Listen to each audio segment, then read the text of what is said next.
My name is Bob Hebner with Compression Works. I'm the Director of Training.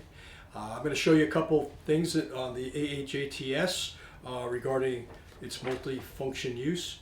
Right out of the package, it's ready to go for all applications. There is no assembly required. So we're going to go in by order. So I want to do the axilla area first. So what we're going to do is, say we had a very high shoulder or armpit injury that we can't use a localized tourniquet, we can't stop the hemorrhage, we've lost a lot of blood. We put it around the body, make sure that we catch the opposite shoulder, make the connection red to red, and then what we're going to do is remove the slack. Now, to remove the slack, we don't have to yank on it like a tourniquet like you're used to. Just remove as much slack as you can. The tightening, actually, if you is actually just come over this way so we can see that, is where we ratchet the unit. Now, it will work in either direction, but I prefer this direction because when I'm putting my knuckles down, the ratchet's actually causing the unit to climb down into the armpit where I want it, because I want to pull in an upward position. If I'm ratcheting up, it could climb up. Not horrible, but this direction works a lot better.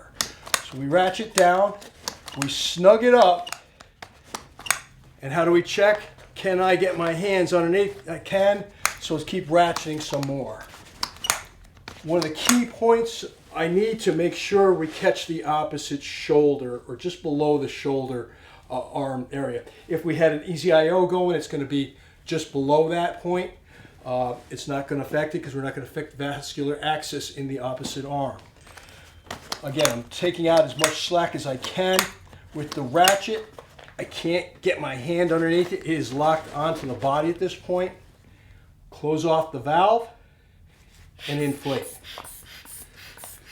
Now, it is a slightly small bladder for size-wise, so you may take 10 to 15 pumps.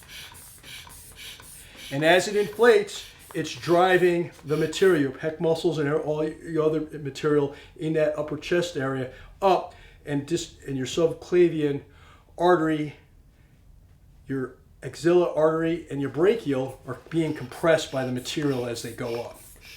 So we're coming in from the opposite. It will lose some breathing capacity in this lung. We will not lose any in this side. So I'm coming up on, as you notice, here it comes. I'm in the green. Green is 250 to 300 millimeters of mercury. 240 collapses most artery and veins. When I come into the green, I assess, did my bleeding stop? I should have enough pressure in the chest being pushed up to stop all blood flow. Check for pulse. No pulse. The artery, the bleeding has stopped. We probably would have, if depending on the severity, we may not even had a pulse down here. Did we stop the hemorrhage up here? We did. We're still in the green.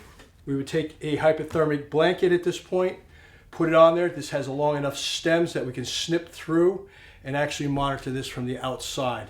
Secure it in place, move our patient to definitive care.